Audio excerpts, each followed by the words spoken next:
políticos. En la Constitución Nacional, el sistema de los partidos políticos, a partir de la reforma de 1994, fue incluido, y en muchos casos eso se vuelca a la normativa provincial y municipal. Los partidos políticos se agrupan en bloques a nivel parlamentario, con mayor o menor rigidez, pero en base justamente a las alianzas electorales. Ahora, obviamente, estas tres esferas, estas tres estructuras, no son compartimientos estancos. No vamos a verlas con toda claridad distinguidas porque interactúan entre sí constantemente.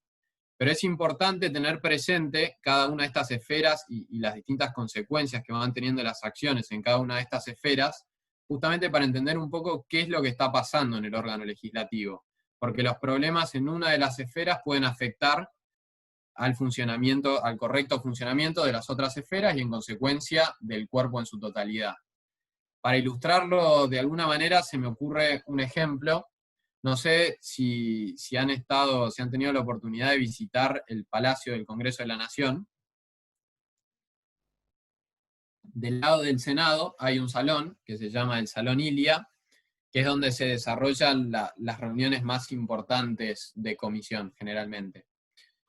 Este salón me pasó a principios de este año de asistir a una reunión de comisión, creo que era la de Trabajo, del Senado, que había ido el ministro de Trabajo y distintos funcionarios a brindar explicaciones a la comisión o a defender un proyecto de ley.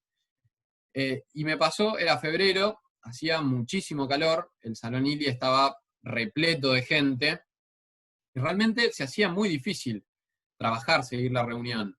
Y uno veía los asesores de los senadores que iban y trataban de abrirse paso en el mar de gente que había, y realmente me surgió pensar cómo dificulta, justamente, en este caso tenemos un problema que a priori podría pertenecer a la estructura administrativa, ¿no?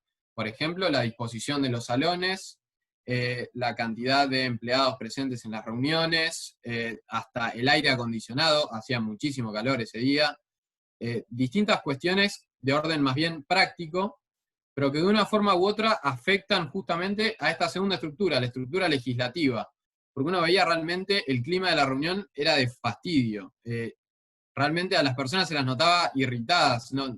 Y esas cosas repercuten justamente en la toma de decisiones, la búsqueda de acuerdos. Uno piensa en esas condiciones, lo primero que quiere hacer cualquier persona es irse de ese salón, no llegar a un acuerdo, no trabajar los temas a fondo. Entonces, con este ejemplo sencillo, bastante superficial, pero para un poco entender cómo cada una de estas estructuras repercute en el funcionamiento global del órgano. Entonces, esto que decíamos hace un rato. No tener clara esta división conceptual de tareas a veces nos impide entender qué y por qué está pasando en el Consejo o en el cuerpo legislativo del que se trate. Ahora, algunas precisiones de la estructura legislativa, puntualmente. Y acá lo primero que voy a decir es que está bueno entender cuál es la finalidad que se persigue con cada una de las actividades. Vamos a subdividir esta estructura legislativa en tres niveles. En el nivel inferior está el legislador considerado a título individual junto con su equipo. En este nivel, el legislador prepara sus proyectos, estudia los proyectos de los demás, prepara su intervención en las comisiones o en el recinto, en fin, realiza sus actividades en el ámbito de su equipo de trabajo. El segundo nivel es el de las comisiones. Y acá vamos a centrar entonces, ¿cuál es la finalidad de las comisiones? La finalidad de las comisiones es simplemente lograr un ámbito más reducido de discusión para facilitar los consensos, es decir, para facilitar arribar a un acuerdo. Esto tiene mucho sentido, por ejemplo, si se piensa en la Cámara de Diputados de la Nación, con 257 miembros, en un contexto en el cual es imposible que 257 personas discutan a la vez sobre un tema y lleguen a ponerse de acuerdo en la letra chica de un proyecto, por ejemplo, en si ponemos una coma o no ponemos una coma.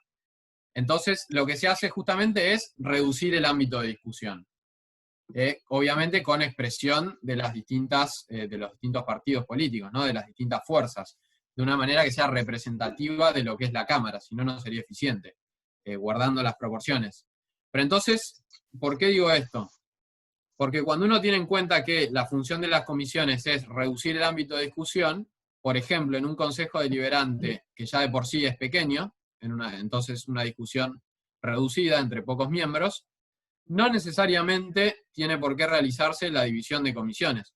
Muchas veces hemos visto consejos deliberantes de 5 miembros que tenían 20 comisiones por distintos temas, y las 20 comisiones estaban integradas por las mismas 5 personas.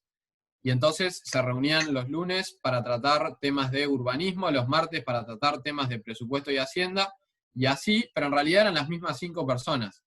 Con lo cual, para tener presente qué es lo que buscamos con cada actividad puntual. Y ahora pasamos al tercer nivel, que sería el pleno del cuerpo sesionando en el recinto. Y acá de nuevo tener presente qué es lo que buscamos con cada actividad. La finalidad del discurso en sesión no es ponerse de acuerdo, no es discutir con el compañero legislador, para eso está justamente el ámbito de las comisiones, sino es expresar a la ciudadanía, poder manifestar a la ciudadanía que nos votó el sentido del voto que estamos emitiendo en esa sesión sobre tal o cual proyecto. Es decir, es una función hacia afuera del Parlamento o del cuerpo del Consejo. Esto es importante tenerlo en cuenta porque muchas veces, por ejemplo, se dice que en los debates de la Cámara de Diputados o del Senado no hay nadie, el recinto está siempre vacío, y si bien esto puede ser más o menos estético, la realidad es que no es lo importante de la sesión, porque lo importante de la sesión es que el legislador le explique a la ciudadanía por qué va a votar como va a votar. Entonces, de nuevo, para tener presente cuál es la finalidad de cada cosa. El doctor Héctor Pérez Borbón, que es una de las personas que más se ha dedicado a estudiar temas de procedimiento parlamentario y técnica legislativa, siempre contaba una historia de que en la Inglaterra de posguerra mundial, cuando van a reconstruir el Parlamento británico después de los bombardeos, Churchill ordena que se reconstruya igual, pero que la sala de sesiones se haga más reducida. Y cuando le preguntan por qué, responde que así siempre se va a ver llena. Esta obviamente es una anécdota ilustrativa, pero nos sirve justamente para darnos cuenta que es un fenómeno mundial, porque todos los parlamentos occidentales tienen la misma lógica y apuntan a eso con sus sesiones. Con lo cual, pasaba en Inglaterra, pasa en Argentina, siempre a la hora de las sesiones, salvo cuando se junta el quórum y cuando se vota, el recinto siempre va a estar semi vacío y no es grave que eso suceda, es normal. Bueno, ahora algunas nociones respecto de las autoridades del cuerpo. De nuevo, esto tiene leves variaciones, pero se repite a lo largo de todos los cuerpos legislativos del país. Tenemos por un lado al presidente, que es el que representa al cuerpo, dirige las sesiones, da cuenta de los asuntos recibidos, hace nexo con el Ejecutivo, designa al personal, diversas cuestiones. Acá tenemos, digamos, dos tendencias muy marcadas en los distintos cuerpos legislativos del país, que justamente siguen la línea del Senado de la Nación o de la Cámara de Diputados de la Nación. En muchos casos, según la legislación provincial o municipal, el presidente del cuerpo legislativo es el compañero de fórmula del Ejecutivo, no un miembro de la legislatura o del Consejo, sino una persona elegida específicamente para la presidencia del cuerpo que no tiene voto. En otros casos, el presidente del cuerpo legislativo es elegido dentro del seno del mismo órgano y por sus pares, digamos. Con lo cual es un concejal o un diputado. Esto es lo que pasa en la Cámara de Diputados de la Nación y en diversos cuerpos de todo el país.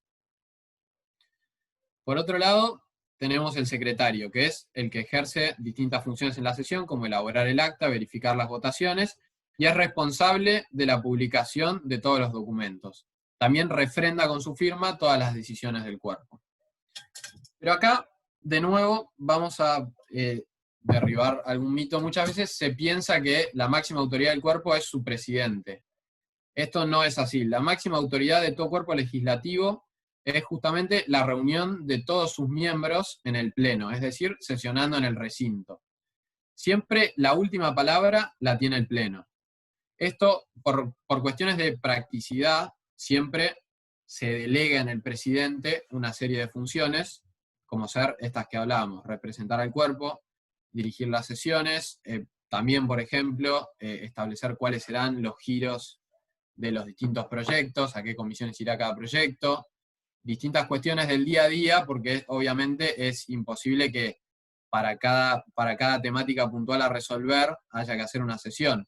Pero esto no implica que ante una controversia, ante una cuestión que se va a discutir, siempre la última palabra la tiene el Pleno. Esto pasa, por ejemplo, a veces con proyectos que por algún motivo son polémicos o que están muy discutidos, en los cuales se discute el giro a comisión que dio la presidencia. Y esto puede ponerse a consideración en la sesión y votará el Pleno, y lo que decida el Pleno es lo que se hará. Así con varias cuestiones. Pero es bueno tenerlo presente para saber que es posible recurrir a algunas decisiones de la presidencia. Obviamente después esto está reglamentado en cada cuerpo. Por ejemplo, el reglamento del Senado de la Nación establece un plazo dentro del cual se tienen que discutir los giros de comisión, y si no quedan firmes, esto va a variar en los detalles, pero la esencia de la cuestión es la misma. Acá tenemos entonces, por ejemplo, la Ley Orgánica Municipal de Córdoba, que establece que el Consejo Deliberante se reunirá en sesión preparatoria todos los años, oportunidad en la que se elegirá al presidente y demás autoridades. Acá vemos cómo la Ley Orgánica de Municipios de la provincia de Córdoba sigue la línea de lo que sería la Cámara de Diputados de la Nación. El presidente es uno de los miembros del cuerpo. Por otro lado, tenemos la Constitución Provincial de Entre Ríos. El órgano deliberativo está integrado por un consejo deliberante presidido por el vicepresidente municipal, esto es, el viceintendente, que va en fórmula con el intendente, cuyos restantes miembros son elegidos directamente por el pueblo. En las deliberaciones, el vicepresidente tiene voz y solo vota en caso de empate. En este caso vemos cómo la legislación municipal de Entre Ríos, en este caso en la Constitución, sigue la línea de lo que sería la organización del Senado de la Nación. Acá tenemos las atribuciones del presidente del Consejo en la Ley Orgánica Municipal de San Juan. Convocar a los miembros del Consejo a las reuniones que deba celebrar, dirigir la tramitación de los asuntos y señalar los que deben conformar el orden del día, dirigir la discusión, tiene voto y decide en caso de empate, porque en este caso, de nuevo, sigue la línea de lo que sería la Cámara de Diputados. Tiene voto porque el presidente del Consejo Deliberante, en este caso, es uno de sus miembros, es un concejal. Firmar las disposiciones que apruebe el Consejo, disponer las partidas de gastos asignadas al Consejo, nombrar, aplicar medidas disciplinarias y dejar cesante a los empleados del Consejo, usar y administrar las dependencias del Consejo, controlar el cumplimiento de las disposiciones relativas a la iniciativa popular, etc. Y acá por último, en la Ley Orgánica Municipal de Entre Ríos, la figura del secretario. Todos los actos del Consejo Deliberante serán autorizados por su secretario, sin cuyo requisito carecerán de valor legal. La totalidad de la documentación del Consejo Deliberante estará bajo su custodia. Y ahora, para terminar esta primera parte, una breve mención a lo que son el personal de los órganos legislativos. En la mayoría de los casos se distribuyen entre agentes de planta temporaria o planta transitoria, que son los que están en funciones políticas, es decir, acompañan al legislador, son nombrados junto con él y terminan en sus funciones cuando el legislador termina su mandato. Y por otro lado, personal de planta permanente, que ejerce funciones administrativas y en la estructura de las comisiones. Esto varía según el tamaño del órgano legislativo, obviamente. Tenemos casos, por ejemplo, en la Cámara de Diputados de la Nación, donde por el tamaño de su estructura y el volumen de las funciones que desarrolla, se requiere una enorme estructura administrativa. En otros casos, por ejemplo, un consejo deliberante chico, se va a necesitar, capaz basta con un secretario que desarrolla un montón de funciones que en otras circunstancias necesitarían una dependencia entera para desarrollarlas. Esto va a variar según las condiciones de cada lugar, pero los principios básicos son los mismos. Y ahora entramos en la segunda parte, lo que sería la relación entre el Ejecutivo y el Legislativo. Y acá primero eliminar algunas variables, es decir, qué es lo que no debería ser justamente esta relación. Por un lado, no debería ser de enemistad, no debería verse como rival, por así decir, al legislativo o al ejecutivo. Tampoco debería ser subordinación. El legislativo no es dependiente o empleado del ejecutivo. El Consejo Deliberante no recibe órdenes del intendente. Son dos poderes separados, dos funciones en realidad separadas, porque el poder es uno indivisible. Son dos funciones separadas justamente que deben ejercerse correctamente y que se necesitan mutuamente para poder ejercerse correctamente. Entonces, nosotros creemos que la relación entre el Ejecutivo y el Legislativo debería ser de coordinación.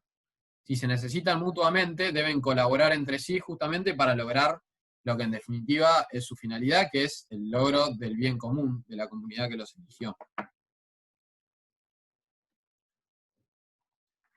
Entonces, acá un ejemplo de la Carta Orgánica del municipio de Río Cuarto, Córdoba, que me parece que ilustra bastante bien lo que debería ser esta colaboración entre el Ejecutivo y el Legislativo.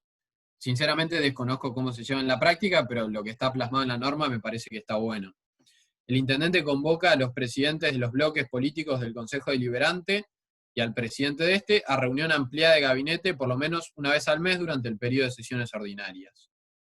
Es decir, el intendente se reúne con los distintos bloques del Consejo Deliberante y supongo analizarán los distintos problemas, las distintas políticas a desarrollar, los distintos proyectos en trámite en el Consejo también, y coordinan entre sí cuáles son las acciones a desarrollar. Entonces, ahora vamos a meternos un poco en lo que es la relación ejecutivo-legislativo en distintas cuestiones puntuales del día a día del Consejo. Primero, en lo que es la actividad normativa, la actividad legislativa propiamente dicha.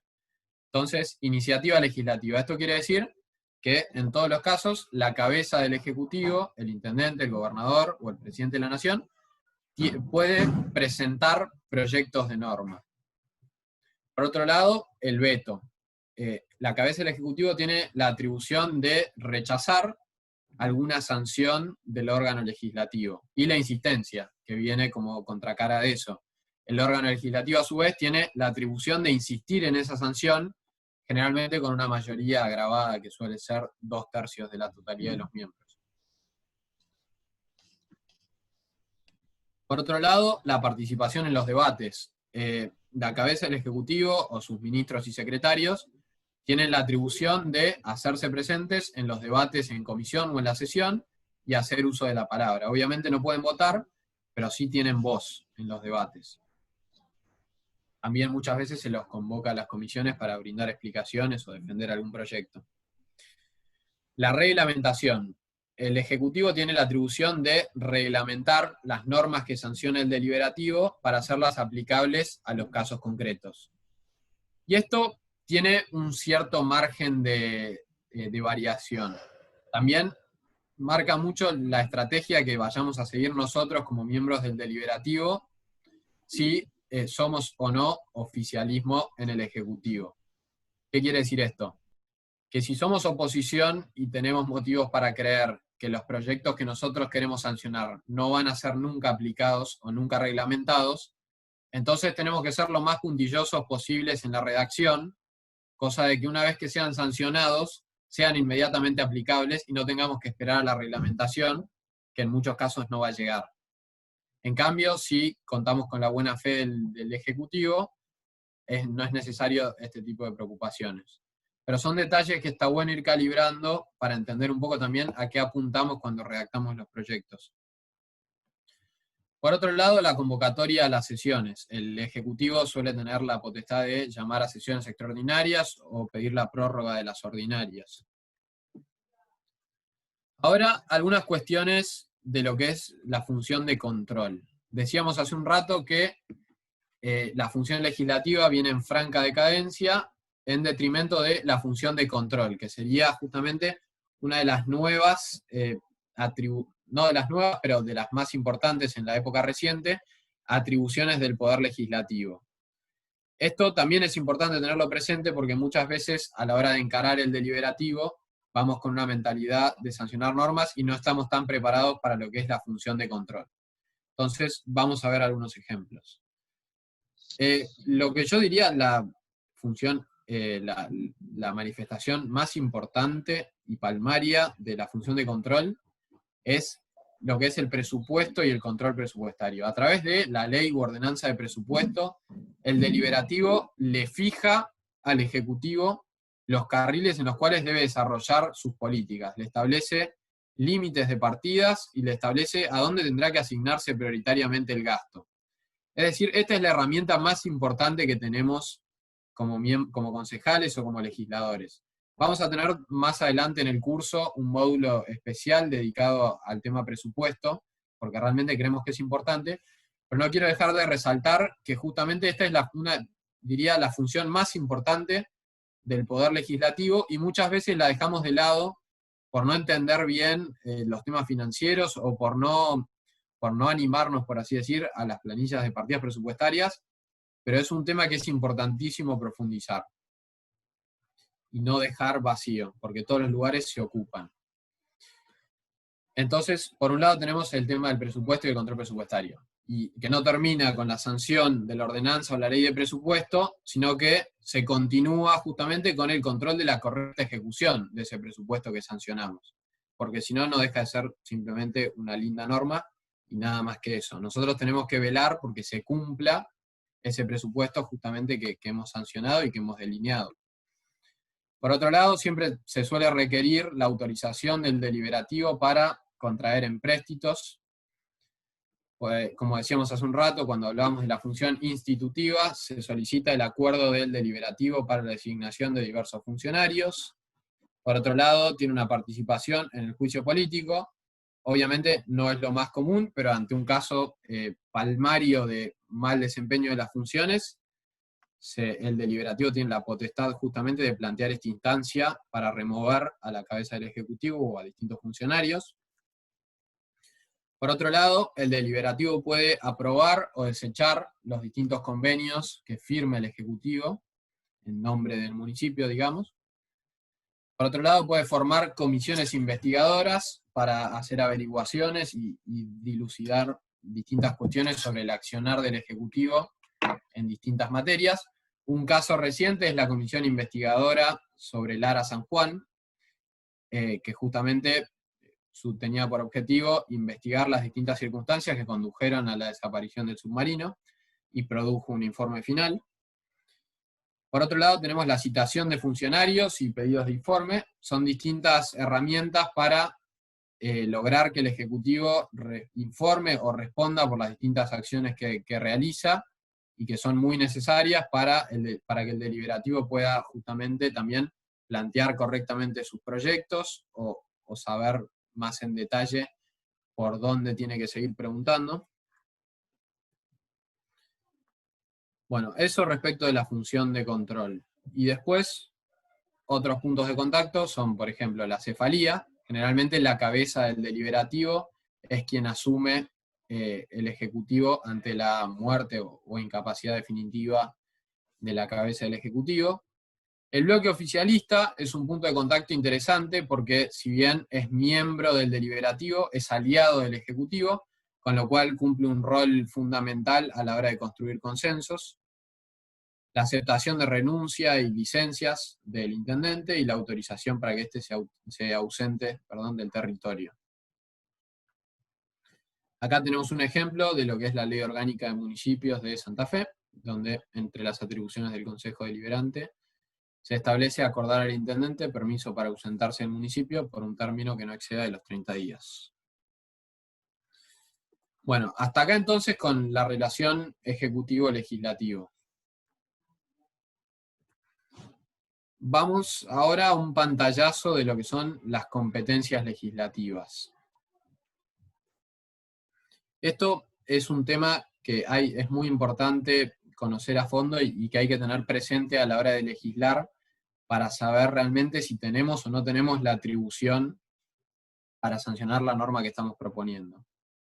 Entonces, por un lado, esto está definido primeramente en 3 normas específicas de la Constitución Nacional, que son el artículo 121, el artículo 123 y el artículo 5. Entonces tenemos por un lado que las provincias conservan todo el poder no delegado por esta Constitución al gobierno federal. Esto es una norma residual sobre la cual vamos a volver en un ratito. Por otro lado tenemos el artículo 123, que establece que cada provincia dicta su propia Constitución conforme a lo dispuesto por el artículo 5, asegurando la autonomía municipal y reglando su alcance y contenido en el orden institucional, político, administrativo, económico y financiero. Y tenemos el citado artículo 5, que establece que cada provincia dictará para sí una constitución bajo el sistema representativo republicano, de acuerdo con los principios, declaraciones y garantías de la Constitución Nacional, y que asegure su administración de justicia tu mamá municipal y la educación primaria. Entonces, por un lado tenemos estos tres artículos, en primer lugar. Y acá lo que vamos a decir primero es que se establece una primera división de competencias entre las provincias y la nación, para luego bajar a las competencias que las provincias le delegan a los municipios. Primero necesitamos distinguir nacionales y provinciales, para luego distinguir entre provinciales y municipales. Y acá, como aclaración, las competencias pertenecen a las provincias, que son las que de manera histórica o ficta han delegado en el gobierno federal y luego en los municipios algunas cuestiones, pero ellas son las que retienen el poder originario.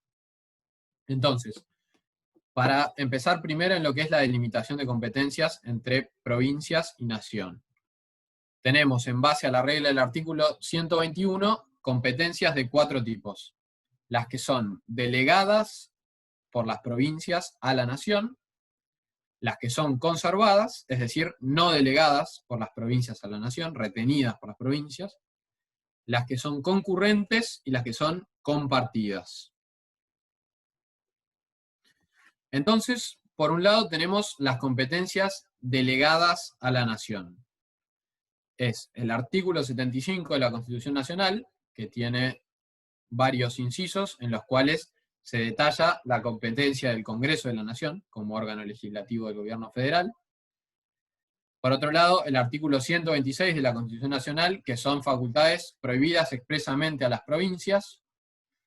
Por ejemplo, se repiten algunas de las que son las cláusulas del 75, por ejemplo, las provincias no pueden emitir monedas, levantar ejércitos o dictar los códigos civil, penal, de minería, etc., una vez que hayan sido dictados por el Congreso de la Nación.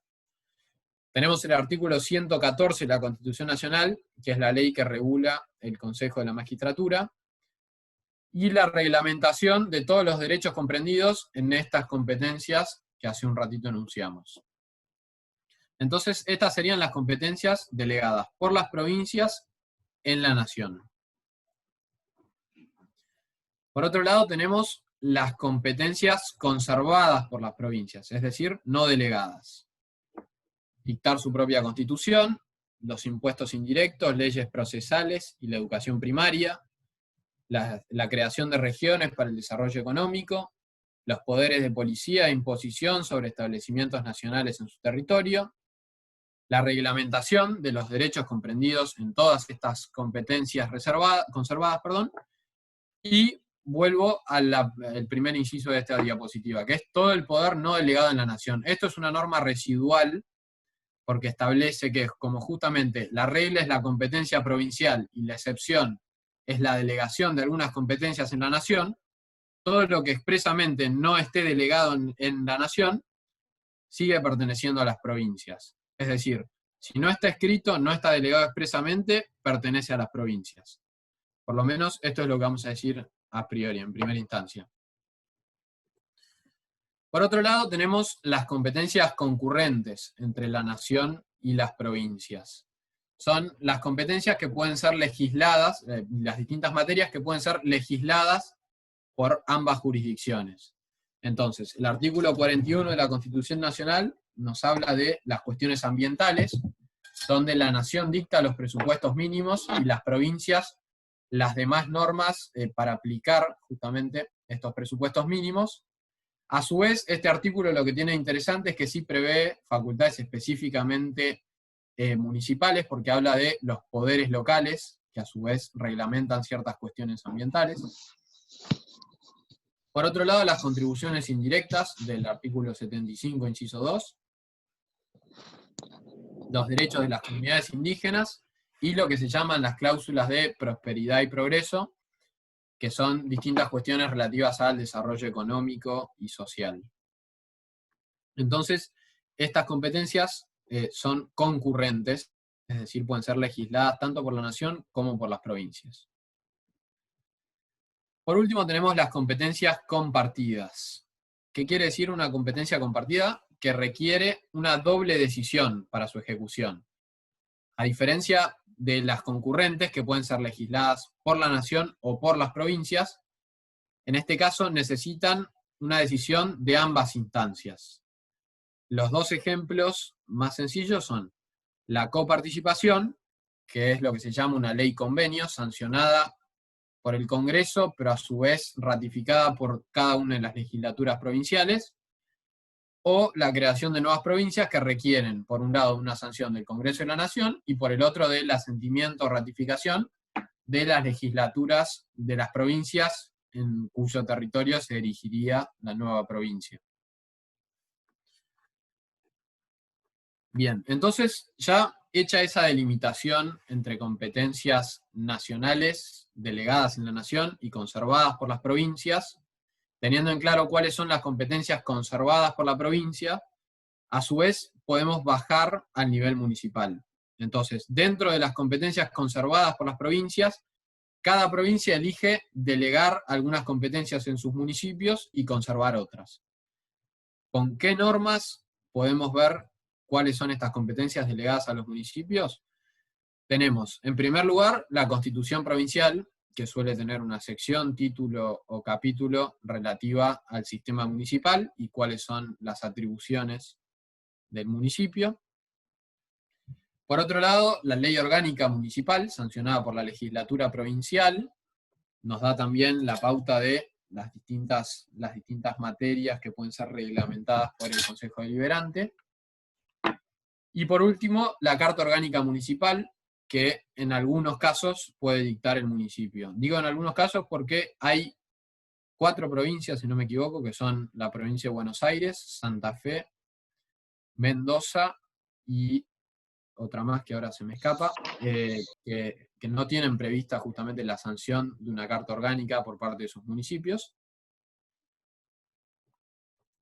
Pero en los otros casos, la ley orgánica de municipios o incluso la Constitución Provincial prevé la sanción de la carta orgánica, que sería una suerte de constitución municipal, en la cual también se delimitan atribuciones legislativas para el Consejo Deliberante. Pero bueno, con estas 3 normas, en el caso de la carta orgánica a veces sí, a veces no, nos podemos guiar para saber si una cuestión está dentro de la competencia de un municipio o está en la competencia provincial. Por otro lado, está la cuestión de la autonomía municipal, que está directamente establecida en la Constitución desde la reforma de 1994. El artículo 123 establece que cada provincia dicta su propia constitución conforme a lo dispuesto por el artículo 5º, asegurando la autonomía municipal y reglando su alcance y contenido en el orden institucional, esto es específicamente la facultad de dictar la Carta Orgánica, político, que son distintas cuestiones electorales, administrativo, sobre todo se manifiesta en la regulación de los servicios públicos, y económico y financiero, que es la capacidad que tiene el municipio de darse su propio presupuesto. Y esta normativa rige para todos los municipios, porque está en la Constitución Nacional. Entonces, por ejemplo, acá un ejemplo de la Constitución de Córdoba, que en su artículo 180 establece que esta Constitución reconoce la existencia del municipio como comunidad natural, fundada en la convivencia, y asegura el régimen municipal basado en su autonomía política, administrativa, económica, financiera e institucional. Los municipios son independientes de todo otro poder en el ejercicio de sus atribuciones conforme a esta Constitución y las leyes que en su consecuencia se dicten. La mayoría de las constituciones provinciales tienen disposiciones de este estilo, para asegurar la autonomía municipal.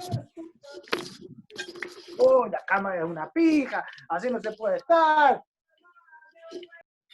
Por último, algunos puntos para resolver cuestiones dudosas en materia de competencias, que pueden ser de utilidad. Por un lado, respetar siempre la regla constitucional de distribución de competencias, de los artículos 121, quinto y 123. Por otro, revisar la normativa provincial para la delimitación de atribuciones entre la provincia y sus municipios. En tercer lugar, mantener el ejercicio del poder de reglamentación de los derechos en cabeza del órgano al que compete la cuestión, es decir, las distintas cuestiones que se derivan de una competencia también están en cabeza del órgano que puede reglamentar esa competencia. En cuarto lugar, en las cuestiones concurrentes prevalece la competencia federal por la supremacía establecida en el artículo 31 de la Constitución Nacional, y excepcionalmente considerar el asunto de competencia nacional por su área y dimensión o por la impotencia de las provincias para resolver determinadas cuestiones.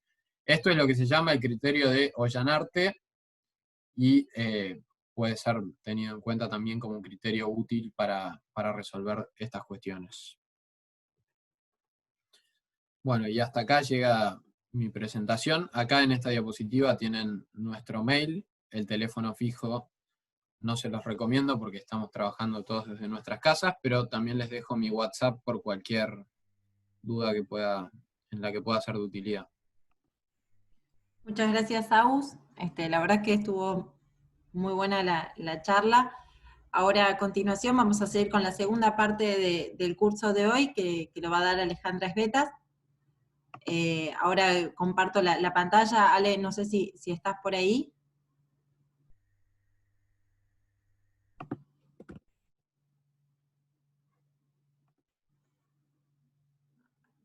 A ver si... A ver. Ahí está. Ahí está. Bueno. Ahí compartimos. Sí, antes de que compartas el PowerPoint, quería comentar algunas cositas porque estuve leyendo el chat. Y en primer lugar vi que hay mucha demanda por el material. Como bien se dijo en el chat, el material va a estar en el sitio de QL, que pueden ingresar, y ahí van a encontrar también un manual del concejal, que prácticamente va a tener la información de todas estas presentaciones.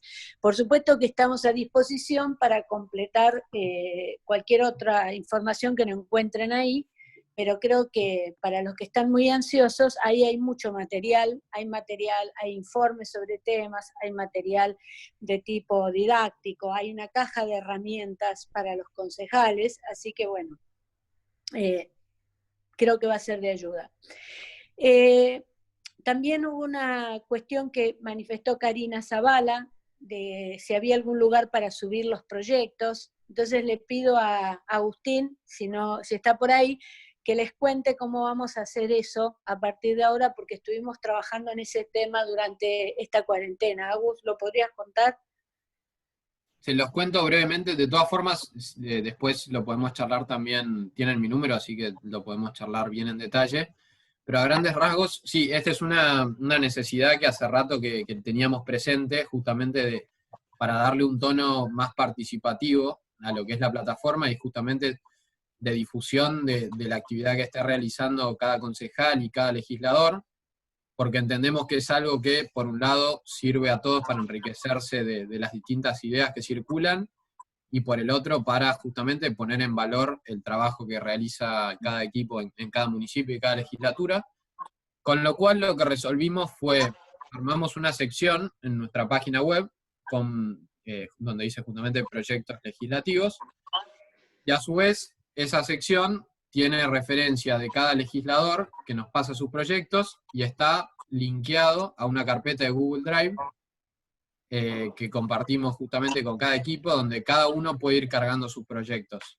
Con lo cual, de esa manera, descentralizamos el trabajo y cada uno hace un pequeño aporte y logramos que todos se beneficien de los proyectos de todos. Como les decía, cada legislador o cada equipo puede ponerse en contacto conmigo o con cualquiera de los chicos y coordinamos justamente el tema de la carpeta de Drive para que ya podamos cargarlo en la página. Si lo miran ahora, va a haber algunos proyectos de algunos legisladores puntuales con los que estuvimos charlando estos días. La idea es poder sumar todos los legisladores que se pueda. También, gracias Agustín, también lo que estamos trabajando desde que comenzó esta cuarentena fundamentalmente es en general algunas ordenanzas tipo sobre los temas de coyuntura que a pedido de las autoridades nacionales lo enviamos para que aquel que quiera presentarlo dentro de su consejo lo haga. Lo interesante de sumar proyectos y de compartir proyectos es que también, como dice Pérez Bourbon, no hay derecho de autor en materia legislativa, uno puede copiar los proyectos de otros, siempre que ponga quién es su autor. Si uno establece quién es el autor o de dónde viene el proyecto o de qué jurisdicción lo sacó, y por supuesto entra dentro de eso tan difícil que explicó Agustín de las competencias, uno podría copiar los proyectos. Lo que nosotros hacemos cuando mandamos un proyecto de ordenanza o un proyecto de ley que para ver si lo quieren repetir, es que le ponemos una nota que queda a salvo de las formalidades de cada consejo, de cada legislatura, y a su vez para que cada uno de ustedes complete algunos puntos suspensivos. Por supuesto que son simplemente ideas, ¿no? No hay nada vinculante en esto.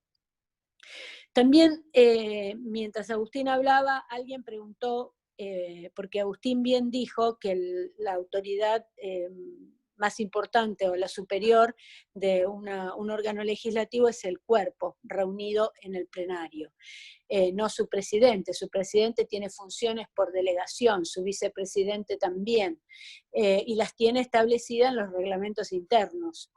Y si no tiene reglamento interno, la tendrán los usos y costumbres, pero son siempre delegaciones. Ahora, lo que ocurriría cuando la función de levantar la sesión es una función del presidente, pero ¿qué ocurre si no lo obedecen? Lo que va a pasar acá es una cuestión de qué hace a la realidad política. El presidente va a ser siempre el representante del bloque de la mayoría. El bloque de la mayoría lo va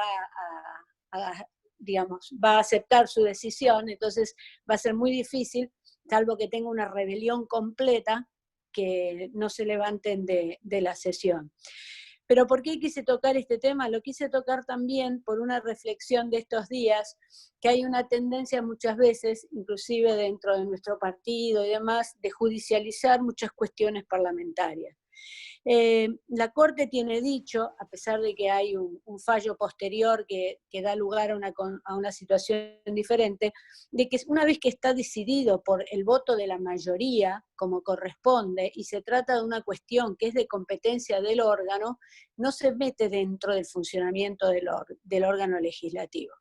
Eso quiere decir que si nosotros tenemos un funcionamiento interno que hace que la sanción de una ordenanza o la sanción de una norma provincial no pasó por comisión o salteó alguno de los pasos de parlamentarios que establecen nuestro reglamento o nuestros usos y costumbres, entonces en ese caso podríamos ir a la justicia, pero no sería así, porque una vez que el Pleno vote y está la mayoría que tiene que tener, la justicia no va a intervenir, salvo por supuesto que sea inconstitucional. O sea, si es inconstitucional y podemos probar la inconstitucionalidad o que se violó realmente todo el procedimiento parlamentario y que eso por lo tanto es contenido en la Constitución o en la ley orgánica, entonces así sí podríamos ir, pero de la otra forma no. Por eso es tan importante entender que es el cuerpo reunido en el Consejo el que establece determina la procedencia de la norma o del procedimiento.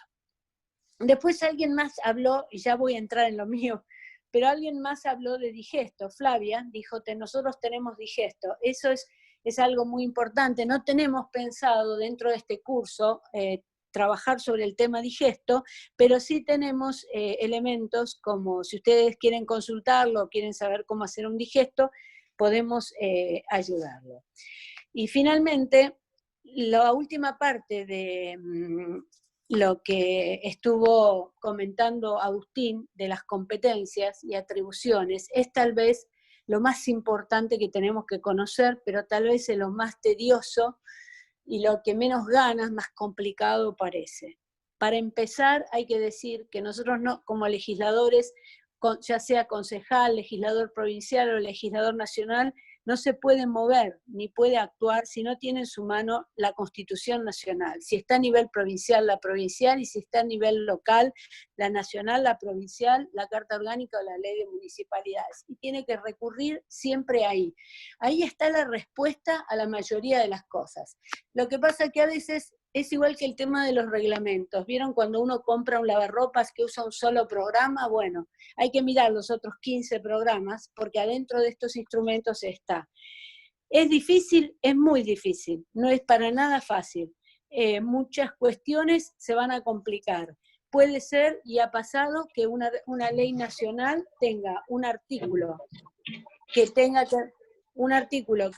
tenga que ver con la competencia nacional, y después el siguiente, un segundo artículo sea una cuestión que tenga que ver con competencias locales. Y esto les va a sonar a ustedes porque es el caso de las leyes de adhesión.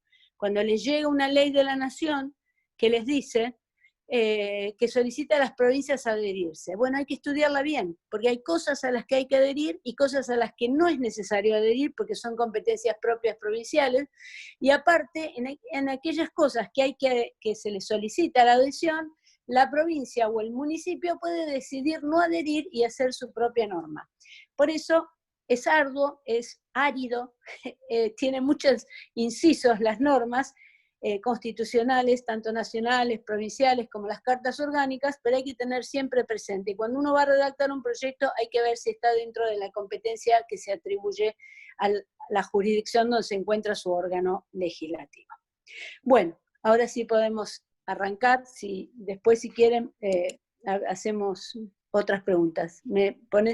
La razón de que no puedo pasar mi PowerPoint es que estoy en una zona rural y uso para comunicarme con ustedes el teléfono, así que tampoco les veo las caras a todos, algunos nada más. Gracias, Ale. Ahí mientras ibas hablando también se fueron sumando nuevas consultas, así que al final de la exposición, bueno, junto con las otras que surjan, las vamos a ir leyendo. Mientras perfecto. voy presentando, avísame si ves ok la Sí, pantalla. yo lo veo bien. Veo, digamos, ¿Ahí? pero tendría que quitarle a eso, ahí está mejor, listo. Bueno, ¿qué quiero hablar de asesoramiento legislativo? En realidad me quiero referir, pasemos a la primera diapositiva, me quiero referir a las funciones de las cuales habló Agustín. ¿Y qué se necesita? ¿Qué tipo de asesoramiento, información necesitamos para desarrollar cada una de ellas? Ahí volvió para atrás. Bueno. No, perdón, se salió. No hay problema. Agustín les dijo que los órganos, los consejos deliberantes, las legislaturas, son órganos colegiados deliberativos con multiplicidad de funciones. Está marcada la palabra deliberativo porque es muy importante. Lo deliberativo tiene que ver con el acuerdo, tiene que ver con el consenso, es una etapa superior del debate. Significa que nosotros establecemos un tipo de negociación dentro de estos cuerpos donde el escucharse las distintas partes encontradas permitirían llegar a un acuerdo. Ese acuerdo sería producto de una colaboración. Por supuesto, no estamos acostumbrados a ver eso, salvo en las comisiones, ya que en los últimos años los órganos legislativos se han convertido, en vez de arenas de consensos, en arenas de disputas. Y no tendrían que ser así. Bueno, dice que tiene multiplicidad de funciones y las explicó Agustín. La función legislativa, él les comentó que era la función en retroceso.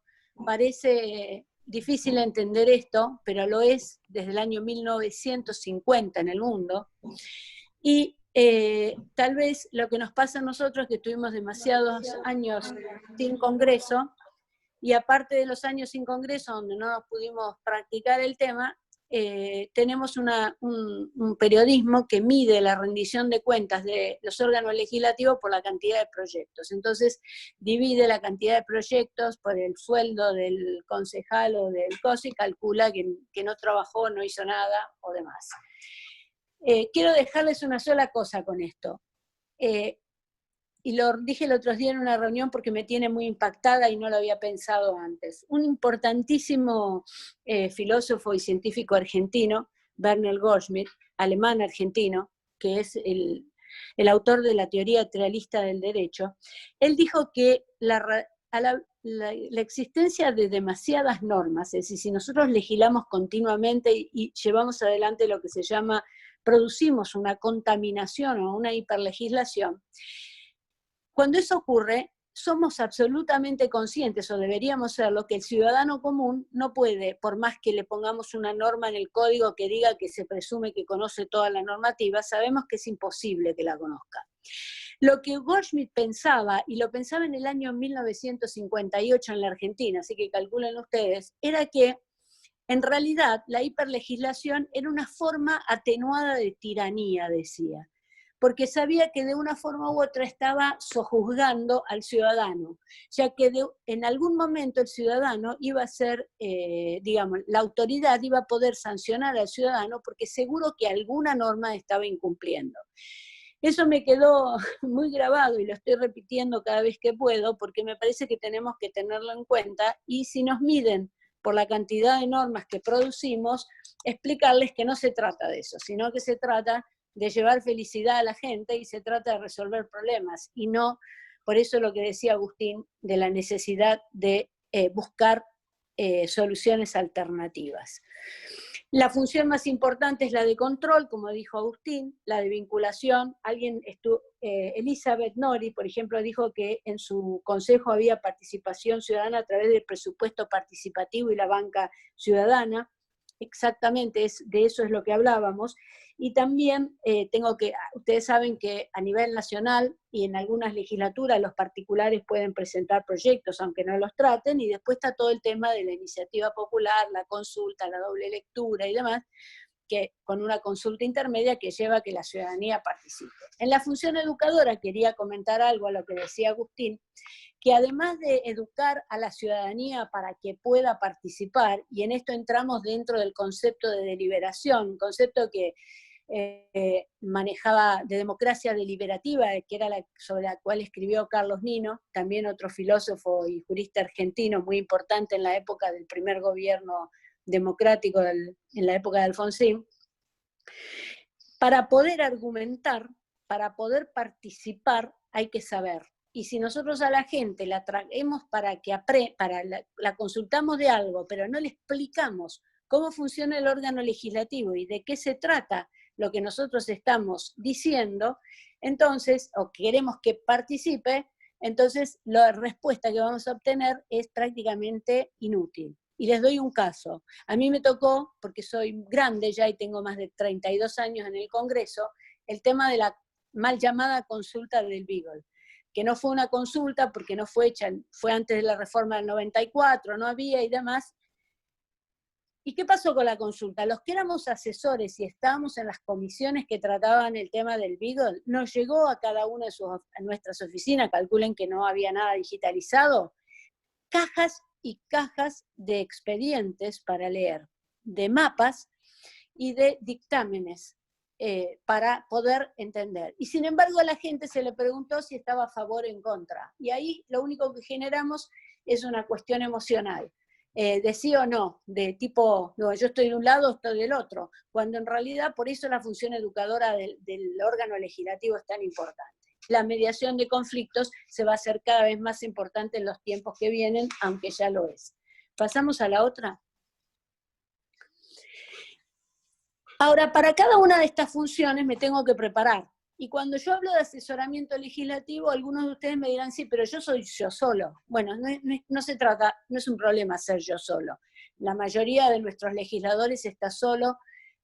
Los legisladores nacionales tienen asesores, pero tampoco es esa historia de miles de asesores, y los legisladores provinciales también los tienen, y muchos de ellos están haciendo política y no están trabajando en el asesoramiento legislativo propiamente dicho. Por eso, ¿cómo se hace esto? Bueno, se hace accediendo a la información. Hoy tenemos información, digamos, que podemos acceder en distintos sitios y demás, y creando una red de asesoramiento, es decir, creando un grupo o fomentando que exista alrededor de cada uno de nosotros un grupo de vecinos que estén especializados en un tema. Puede ser el señor que es veterinario y sabe, la señora que es farmacéutica y sabe, el señor que trabaja el campo y que tiene el oficio y conoce de qué se trata. Un grupo al cual vamos a consultar, porque para tomar la decisión política de llevar adelante la función legislativa tenemos que tener no solo información actualizada y demás, sino también asesoramiento sobre el tema. Y recurriremos a nosotros mismos, si es nuestro oficio o profesión, recurriremos a todo lo que tenemos disponible en sitios oficiales. El acceso a información hoy es, el otro día escuchaba, alguien comentó que en la información que una persona adquiría durante 30 años de su vida, hoy en día la recibe en 30 días, así que imagínense, uno acumulaba durante 30 años información que hoy en día la puede acumular en 30 días, así que miren si no hay información. La habilidad acá está en procesar esa información. Y lo que tenemos que saber es qué información tomamos y qué de manera vehiculizamos esa información para utilizarla en la redacción de nuestro proyecto. Por lo tanto, con un teléfono y una conexión a internet y un grupo de gente que quiera colaborar, podemos perfectamente cubrir esta cuestión. Para la toma de la decisión legislativa van a operar una serie de factores personales propios. Ustedes van a decidir de distintas formas, si son padres de familia, su ideología, el partido al que pertenecen, los valores de su partido, la ética, las promesas que hicieron en la campaña. Si se van a plantar frente a la necesidad social insatisfecha que requiere de una norma de distinta manera personalmente. Le van a sumar información y le van a sumar asesoramiento. Cuando tenemos todo esto, hay que hacer una evaluación de lo que tenemos y preguntarnos si realmente esto es lo que necesitamos para poner en marcha la función legislativa y si es necesaria. La pregunta central acá ¿es necesario presentar una ordenanza? ¿Es necesario presentar una ley provincial o no? ¿O puedo resolverlo a través de otra cuestión, de un trámite administrativo, de una presentación acompañando a la persona judicialmente, o de una actuación como mediador del conflicto, si bien dentro del ámbito legislativo, pero no a través del instrumento ordenanza-ley? Bueno, también necesitamos información para estar y deliberar en una comisión, y aquí muchas veces lo que nos ha pasado a nosotros como partido es que nos encontramos con comisiones donde las personas tienen demasiada experiencia en el tema y conocen los usos y costumbres y nos dicen un montón de cosas que la mayor parte de las veces no son verdad. Entonces, ¿cómo se hace con esto? Bueno, con esto se hace muy, muy sencillamente. Lo que hay que hacer es prepararse para la reunión de comisión. Hay que prepararse sabiendo cuáles son los proyectos que se van a tratar, llevar nuestros argumentos, conocer cuáles son las personas que se van a oponer y estar preparados. Vamos a una negociación en la comisión. Una negociación sobre los temas, no sobre las personas, no tenemos que pelearnos con la persona. Y lo más normal que haremos acá es tratar de sacar primero de todo aquello en lo que estemos de acuerdo y luego dejar lo más complejo para después. En el pleno, como les dijo Agustín, ¿qué tenemos que saber? Tenemos que saber lo que se va a tratar y tenemos que llevar los argumentos propios nuestros para defender el voto. Pero no significa esto que vayamos a conciliar demasiadas cosas en el pleno. Hay una sola, a veces, muy pocas veces, últimamente lo hizo una vez la Cámara de Diputados, el Senado de la Nación, que es constituir la Cámara en comisión. Quiere decir que todo el plenario se organiza como una comisión y de esa manera actúa y puede deliberar así, pero no es lo normal. Así que al pleno vayamos munidos con los argumentos, con un buen discurso y con los conocimientos. Por supuesto que si vamos a perder porque estamos en minoría, es muy importante la difusión que nosotros le demos de toda la participación y sobre todo del pleno. Y si las sesiones del Consejo no se transmiten, y bueno, nosotros las grabaremos y las sacaremos por YouTube o por todos estos sistemas nuevos que ahora hay. Así que hoy en día, para que nos conozcan, vuelvo a repetir, basta un teléfono y una conexión a internet. Y que conozcan lo que pensamos. Porque cuando conocen lo que pensamos, estamos rindiendo cuentas. Y eso es muy importante. A veces al electorado, el legislador le promete cosas que no sabe que no va a cumplir, o que no puede cumplir, y en realidad es un error. Si el electorado insiste y le traen un proyecto y ustedes saben que no va a salir por miles de razones, porque no es oportuno, porque no es viable, porque no hay recursos, lo que sea, pero es tanta la presión que ustedes sienten o es una cuestión ideológica muy importante, lo presentan, pero el electorado siempre tiene que saber cuál es el futuro posible de ese proyecto, que ustedes van a hacer lo máximo que puedan, pero no es posible que no lo saquen. Imagínense ustedes que si después la gente los empieza a llamar y llamar y llamar y ustedes no le pueden explicar por qué el proyecto no avanza, en realidad la expectativa que crearon se vuelve un boomerang. Pasamos a la otra. Y por último, hay una cuestión que es muy importante para un concejal y para un legislador provincial. Los legisladores nacionales están a veces tan distantes de los temas por el tipo de temas que no logran hacer el seguimiento del proyecto una vez que salió a la calle. Seguir el proyecto una vez que logramos que se sancione y esté en la calle es muy importante para ver, porque todo es un circuito, es muy importante para ver si los defectos que este produzca, la ineficacia que puede tener o los ajustes que hayan que tener, retroalimentan nuestro proceso y nos permite volver a presentarlo. Y también nos sirve para ver si es que le faltan cuestiones que tienen que ver con la reglamentación. Por eso acá es muy importante lo que dice Hugo Muñoz Quesada, que es un técnico legislativo centroamericano importante, que él dice que si el diputado, desde que elabora la ley, pensara en su ejecución y se preguntara a cuántos afecta, qué tipo de problemas resuelve, con qué recursos se aplicará, qué impacto económico tendrá su ejecución, entre otros interrogantes, es muy posible que luego, cuando se ejecuta la ley, cuente con los elementos o herramientas para evaluarla. Y yo agrego, es muy posible que su ley se pueda ejecutar. Entonces, hay que hacer una evaluación. Lo que está planteando Hugo Muñoz Quesada es que cuando estemos sentados frente al proyecto, antes de sacarlo, hagamos una especie de evaluación a priori de lo que le va a pasar y después hacemos una evaluación a posteriori para ver si tenemos que introducir alguna modificación. Lo pasamos, Delfina. Ahora, ¿qué necesitamos para la función de control? Para la función de control necesitamos aprender otras habilidades. No es exactamente lo mismo que la función de legislar. Y acá tenemos que formarnos, porque no sabemos ejercer la función de control. ¿Por qué? Porque no sabemos redactar preguntas, porque no tenemos mucha experiencia en investigaciones, porque se nos dificulta mucho, porque no hemos aprendido a comparar datos, y ahora hay lo que se llama datos abiertos, datos hay en todos lados, hay que aprender cómo hacerlo. Esta función de control se ve a través de los pedidos de informe, típico de la oposición. Hacemos un proyecto donde pedimos informes, pero también podemos pedirle a un funcionario del departamento ejecutivo, del gobierno ejecutivo provincial, que venga al órgano legislativo a hablar, sin que esto sea una interpelación. No estamos hablando de poner en funcionamiento una interpelación que puede llegar a una sanción, a un juicio político y demás. Hablamos simplemente de invitar a los funcionarios. Durante el gobierno de Mauricio Macri, el Congreso invitaba a los funcionarios y fueron más funcionarios al Congreso que en toda la vida democrática de los años de democracia. Tenemos las audiencias públicas, aunque las audiencias públicas en realidad, y esto es una opinión personal, no han dado el resultado que tendrían que dar, porque tenemos un formato de audiencia que es más bien pasiva, donde los legisladores se escuchan y la gente habla y después como que queda inconcluso esa audiencia. No tenemos la repregunta. En general, puede ser que en algunos lugares ustedes la lleven adelante. En este caso, si tuviéramos audiencias con repregunta, es muy importante la repregunta y tenemos que ponernos a trabajar en la forma de ir cerrando el círculo para que la persona que estamos interrogando nos dé la respuesta.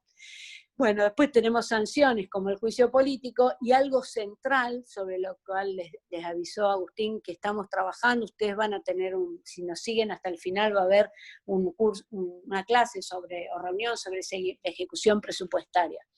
Es tan importante conocer el presupuesto, es tan importante que nos dediquemos, porque no hay otra cosa fuera del presupuesto.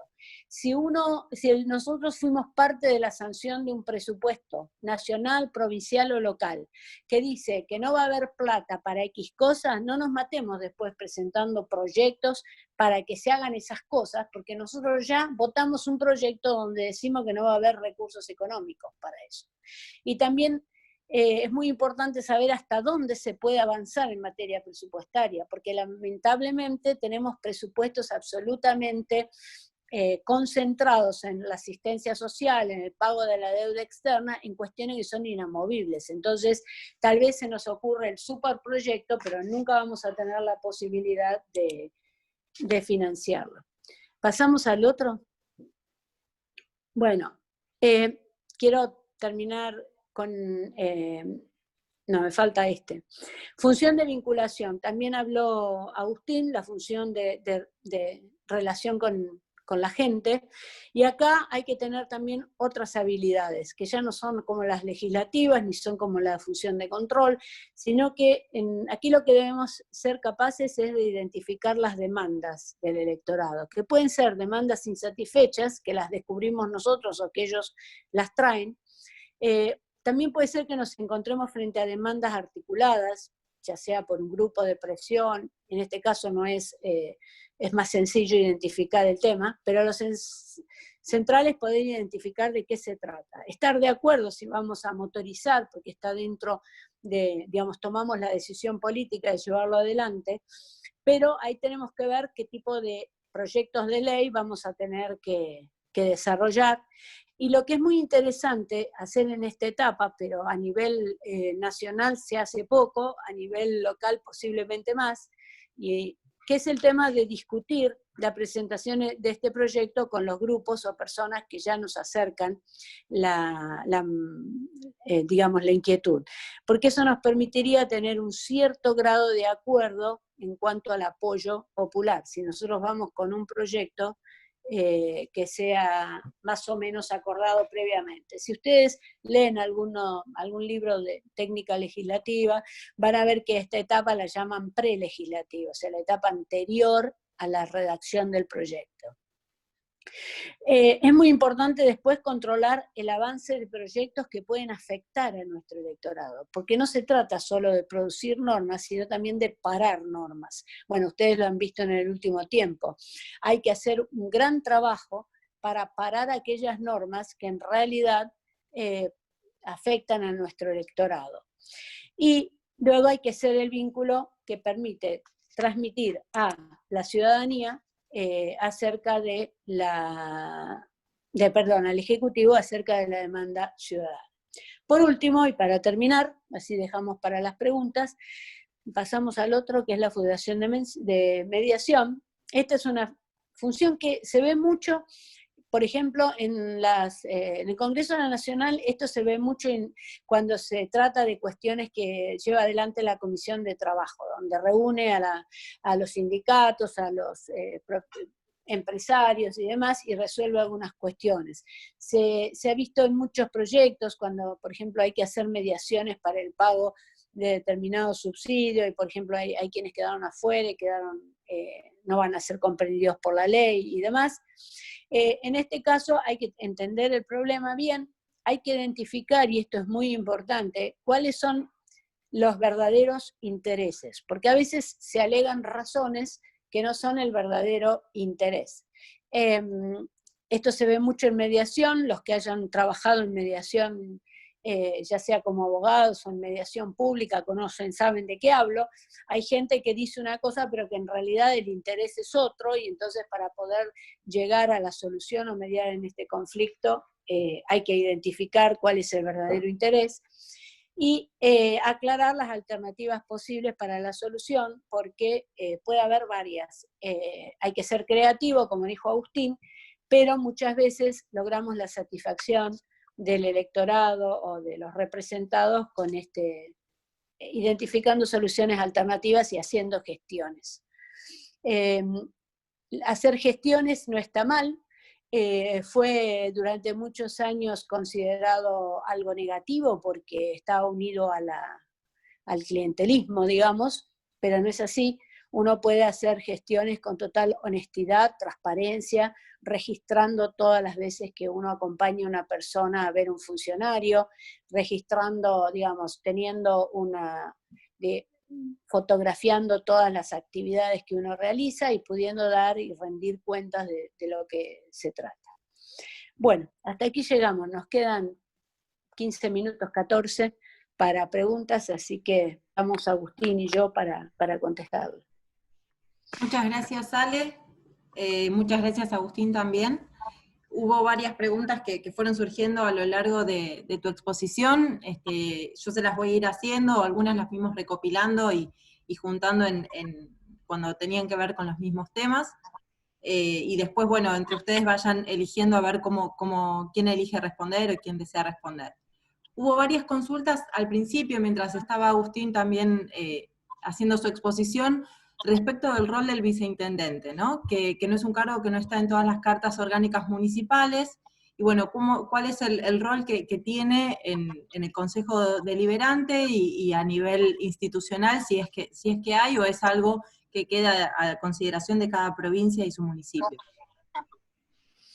Sí, dale Agustín, sí. No, bien breve y de última me acotás algo. No, eso está está la libertad de cada provincia justamente de establecer el diseño institucional de sus municipios. Claro, muchas provincias, como decía, eligen para la estructura del Consejo Deliberante seguir el ejemplo de la Cámara de Diputados de la Nación, cuyo presidente es uno de los miembros, digamos, de los diputados, elegido por sus pares. Otras provincias, en cambio, siguen el ejemplo del Senado de la Nación, y entonces el presidente del Consejo va en fórmula en la boleta junto con el intendente, y no es un concejal, por lo cual no vota. Pero eso es el diseño institucional que está en la libertad de cada provincia, que se establece en la Constitución y en la ley orgánica. Me parece que la pregunta era con respecto también a las funciones del viceintendente. En realidad tendrían que estar en el reglamento o en la ley orgánica de municipalidades cuáles son las funciones que tiene, lo que es claro que si forma parte del Ejecutivo no es un concejal y por lo tanto no vota, lo que sí puede en su momento resolver en el caso de empate. Pero bueno, uno le podría listar funciones, no sé si por ahí iba la pregunta. Sí, Claro, en términos generales son esas que decíamos, de representar el cuerpo, establecer el trámite del orden del día, dirigir las sesiones. Después está la diferencia de si vota o no vota según el diseño institucional que se haya elegido. Pero en cuanto a las funciones son parecidas. Después, otra de las consultas tuvo que ver, que la hizo María Mercedes en particular, tuvo que ver con la participación ciudadana. Y consultaba si nunca es vinculante o si hay alguna forma, con algún porcentaje de participantes del padrón que pueda llegar a ser vinculante. Sí, la participación ciudadana en el caso de la iniciativa popular, por ejemplo, cuando participa un cierto número del padrón y logra elevar un proyecto, que tiene también reglamentaciones diferentes en las provincias, es vinculante, en el sentido de que elevada a la legislatura se tiene que por lo menos tratar. No es vinculante en términos de que se tiene que aprobar así. Puede no aprobarse, pero se tiene que tratar. Después está la figura de la consulta popular, que puede ser también vinculante o no vinculante, de acuerdo cuando sea el tipo. Si es vinculante directamente, ahí sí el órgano legislativo lo tiene que aprobar. Luego hay distintos matices en el presupuesto participativo, aunque es una figura que la he visto, pero no la conozco demasiado y sé que está limitada solo a alguna parte del presupuesto. En los otros, no. Hay un ejercicio en Santa Fe, en la Cámara de Diputados de Santa Fe, de un programa que empezó con chicos de las escuelas, que se reunían en la legislatura, en la Cámara de Diputados, a debatir proyectos, y resultó que los proyectos empezaron a ser tomados por los legisladores y algunos de ellos fueron sancionados. Aquí no es que sea vinculante, sino que el uso hizo que se los reputara como importantes y así fue pasando, ¿no? Ahí, por ejemplo, comentan que también en San Isidro se hace un sistema similar que se llama Banca 25. Bueno, esos son unos sistemas fantásticos y saben para qué sirven, por lo menos yo he presenciado varios en Santa Fe, sirven para identificar futuros legisladores, porque hay chicos que se sientan en las bancas con ya presencia legislativa y con discurso y argumentación y se meten mucho en el papel, así que son buenos para identificar futuros legisladores. Después, también Martín Flores preguntó sobre qué herramientas podemos tener para presionar en los casos en donde el órgano legislativo sanciona un proyecto, ya sea ordenanza, resolución o decreto, pero el Ejecutivo no lo veta ni lo implementa y a su vez los pedidos de informe no se contestan. Bueno, no sé si querés... Dale. No, ahí es una mezcla, digamos, en lo que es las atribuciones propias del Ejecutivo, es él el que las debe realizar, y si no las realiza, incurre en responsabilidad política, por así decir. El problema es que plantear el juicio político generalmente suele ser visto como algo muy extremo y no es realizable en la práctica, con lo cual, entre la nada misma y el juicio político, está la pericia, digamos, de cada uno para encontrar los medios políticos para hacer presión y que se apliquen las normativas, digamos. Esta es una pregunta recurrente cada vez que nos metemos en el tema de la eficacia de las normas, digamos. Y aquí, si me permiten, les voy a contar de mi experiencia de haber asistido a 6 legisladores y a 2 senadores en mi vida, nacionales y alguno provincial. En primer lugar, hay que redactar los proyectos de la manera, si es que estamos en la oposición, de la manera que se puedan ejecutar o que puedan ser ejecutables por sí mismos y que podamos reclamar después, en el momento en que la ley ya está sancionada, podamos reclamar el cumplimiento en sede judicial porque el derecho está contenido en la norma. Ahora, si la norma que salió del Consejo es una norma, como se llama a veces, en blanco, o una norma que en realidad es más declarativa, que más de principios que de normas específicas, ahí vamos a necesitar una reglamentación del Ejecutivo. Y si estamos en el Ejecutivo, estamos en la oposición, se nos va a complicar. Por eso a veces dar solución a los problemas cuando estamos en la oposición a través de normas no es lo que, digamos, más nos favorece. Por supuesto está lo que dice Agustín, de que siempre se puede hacer presión. Hay que sacar el Consejo, la legislatura a la calle y hay que hacer presión para que la norma se cumple.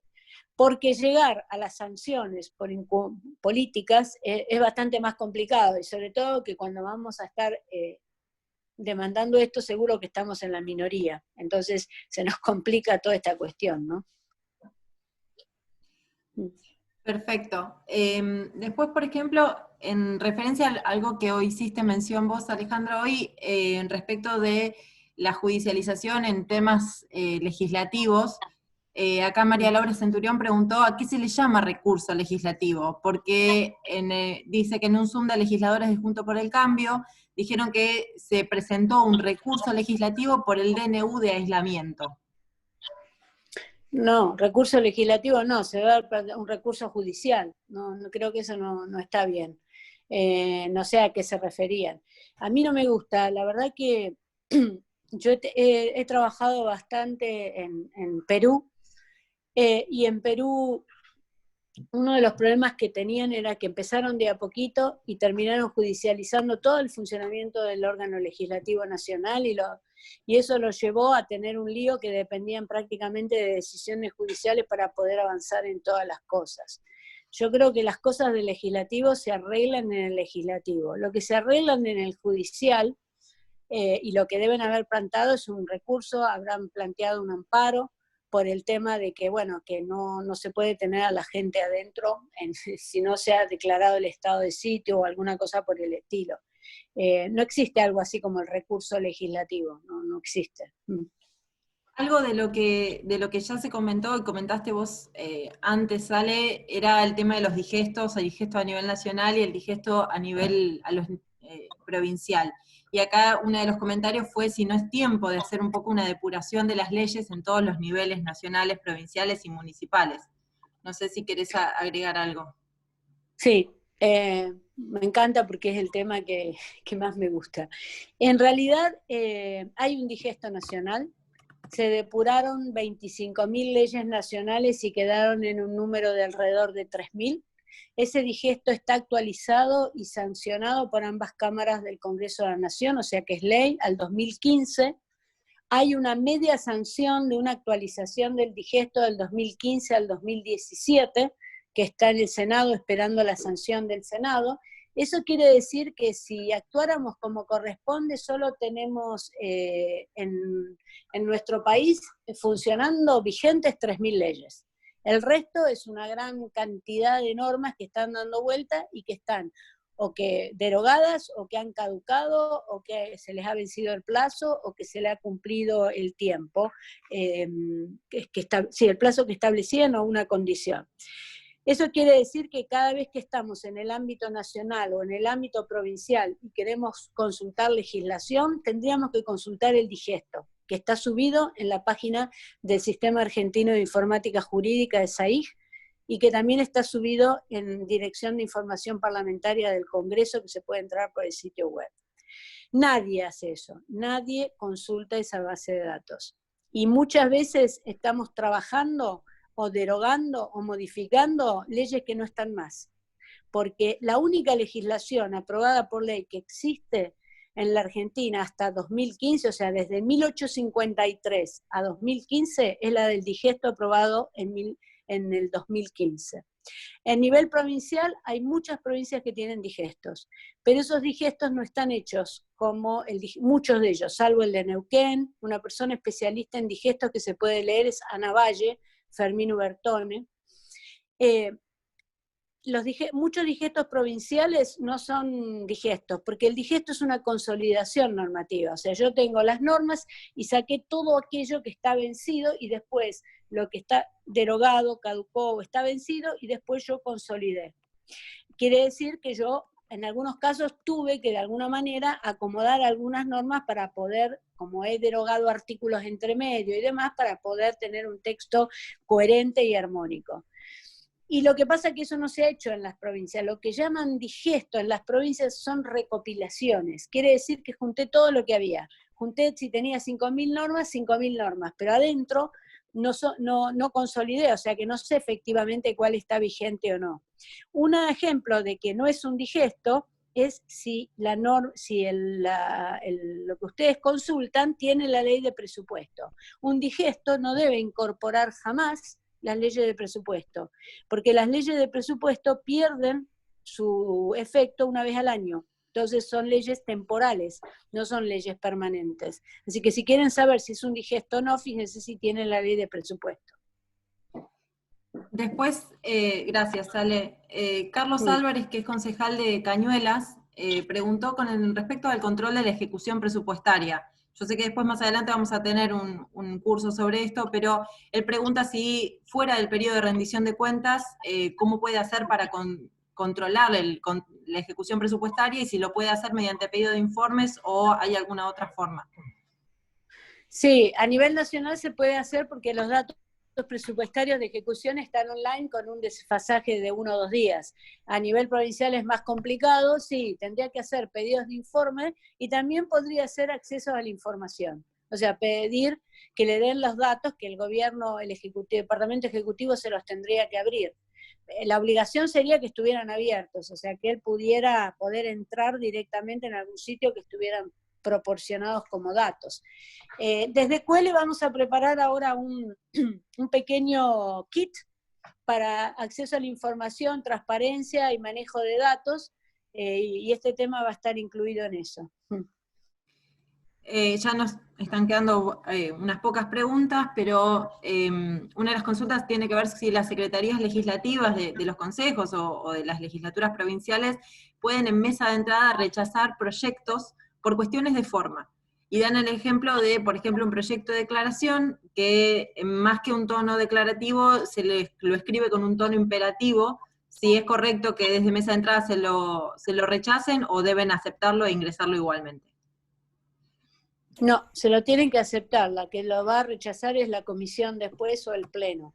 Aunque lo que ocurre a veces, no sé si es el caso, por lo menos a nivel nacional y en algunos lugares, la persona que está a cargo de la mesa de entrada, cuando ve que es algo que realmente no va a pasar o que tiene algún problema muy serio, le advierte y le aconseja cómo modificarlo. Pero en principio no se lo tendría que rechazar, ¿no? De todas formas, ahí, para hacer una aclaración, razón de más, digamos, para aprender técnica legislativa y ser especialmente cuidadosos en la redacción, sobre todo cuando somos oposición y sabemos que nos van a estar buscando el detalle. Mientras mejor redactados estén nuestros proyectos, más difícil va a ser que nos pongan alguna excusa de ese tipo. A pesar de que siempre alguno la va a poner en términos, porque una cosa es la ley, que es lo que, o la ordenanza, que es a lo que se refiere Agustín, y que sí, que tienen que estar bien redactados, que tienen que cumplir con una serie de requisitos. Pero los otros proyectos, a veces los consejos o las legislaturas y el Congreso Nacional también, decidió alguna vez que se escriben de determinada forma. Bueno, los proyectos de declaración, de comunicación y demás no se escriben de determinada forma, no tienen pautas de cómo se escriben. Pero cuando uno llega a la secretaría o a la mesa de entrada le dicen, no, así no se pone. No, así no se pone porque el uso y costumbre dice que no, pero no es así, ¿no? Entonces a veces hay que pelear un poquito ahí. Una consulta bastante concreta es si una ordenanza puede caer en desuetudo, perdón. Sí, como todo, si no tiene eficacia y no se cumple y por alguna razón, digamos, qué sé yo, hay varias, ahora no me acuerdo, yo tenía muchos ejemplos de desuetudo, pero son cosas Martilleros públicos. Bueno, no sé, a ver si vos te acordás. No me acuerdo el detalle, pero era la ley de martilleros públicos, decía que en las subastas las ofertas tenían que hacerse levantando la mano y no de viva voz, una cuestión así, que si uno va a una subasta es todo lo contrario, y al final el uso y costumbre terminó derogando, por así decir, algo que estaba en una norma. Sí, por eso pueden caer perfectamente en desuetudo, sí. Muchas gracias. Y después, alguna consulta que desde la experiencia de QL a nosotros creo que tiene mucho que ver con nuestra historia, es qué importancia tiene contar con un tesauro legislativo para la búsqueda del material legislativo vigente. Imagino que esto debe tener también con la idea de poder armar una página propia del Consejo o de la legislatura provincial. Sí, el tema tesauro es central, pero reconozco que es muy difícil. Y que en todas las instancias que yo he estado, en realidad se necesita de expertos para manejar los tesauros, que es muy diferente a las palabras preferidas o demás. Lo que hay es que se puede, si uno estuviera en la necesidad de tener un tesauro, Información Parlamentaria de la Nación, del Congreso de la Nación y también en la biblioteca pública y demás, tienen tesauros que los dan ya hechos, que uno tiene que después mantenerlos. Pero mantener un tesauro es una actividad muy, muy engorrosa y que necesita mucho expertise. No sé específicamente si vale la pena, digamos. Por supuesto, la calidad del trabajo y la búsqueda es notoriamente superior, pero no sé, es difícil. Yo hasta ahí quedo, ¿no? Ahí me quedo. Y acaba la última pregunta que acaba de sumarle Leticia, y ya después con eso vamos dando cierre a este encuentro de hoy. Leticia pregunta si con respecto al control, las ordenanzas de contabilidad se consideran que deben ser actualizadas. ¿Qué significa actualizar una ordenanza después de que salió? Porque una ordenanza se actualiza por otra ordenanza, no entiendo no te podría responder, no sé. A ver si Leticia quiere explicar. Leticia, ahí tenés abierto el micrófono por si querés hacer algún comentario. Hola María Alejandra, buenas tardes, una alegría volverte a ver. Sí. ¿A qué va mi pregunta? Las ordenanzas de contabilidad, entre muchas cuestiones, plantean, por ejemplo, de cómo se presenta un presupuesto, porque también es muy difícil muchas veces, cuando uno no es contador, poder leer un presupuesto. Yo, por ejemplo, a través de una ordenanza de contabilidad, que en mi ciudad es del 84, hay nuevas maneras contables. Ah, ya te entendí, sí. Yo presenté el presupuesto se presente por programa, en el cual se explica mínimamente el proyecto de lo que, y me sirvió mucho, o va a servir mucho para interpretar en qué se va a gastar, porque a veces los funcionarios no te vienen a explicar la partida. En cambio, por ejemplo, por un presupuesto del programa, vos en la partida te explican qué van a hacer. No, sí, se puede actualizar por otra ordenanza, porque eso es como la ley de presupuesto de Administración Financiera de la Nación, que te está diciendo, la 24.156, que te dice cómo se tiene que presentar el presupuesto. Entonces, mañana podríamos cambiarla, sí. No, yo te entendí que vos querías, una vez sancionada actualizarla, digo, ¿qué está pensando? Porque como, digamos, en la ejecución presupuestaria que se va dando una actualización, pero para eso no necesitas actualizar la ordenanza. ¿Vos querés por el procedimiento? Sí. En las locales nosotros decimos, por ejemplo, quién es el director contable del municipio, si hay que hacer una audiencia pública o no. Lo tiro porque a mí me sirvió mucho como punto para llevar transparencia a cómo se utiliza el presupuesto municipal y tener más información cuando no te contestan las minutas. Totalmente, sí.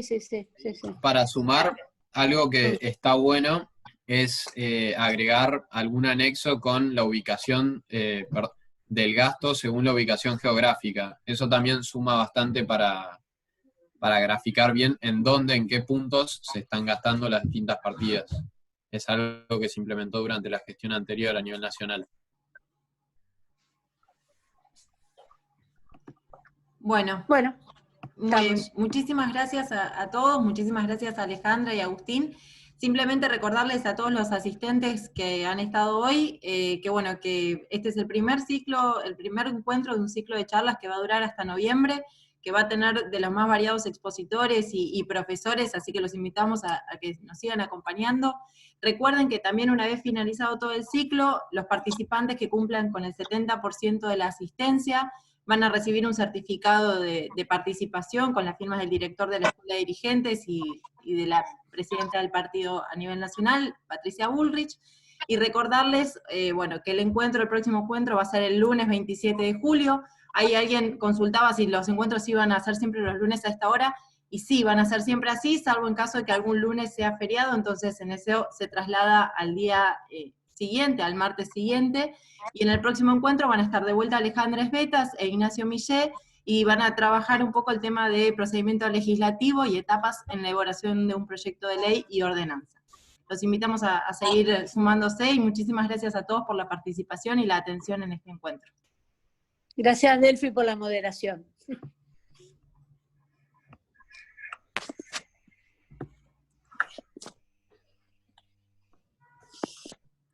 Gracias a todos.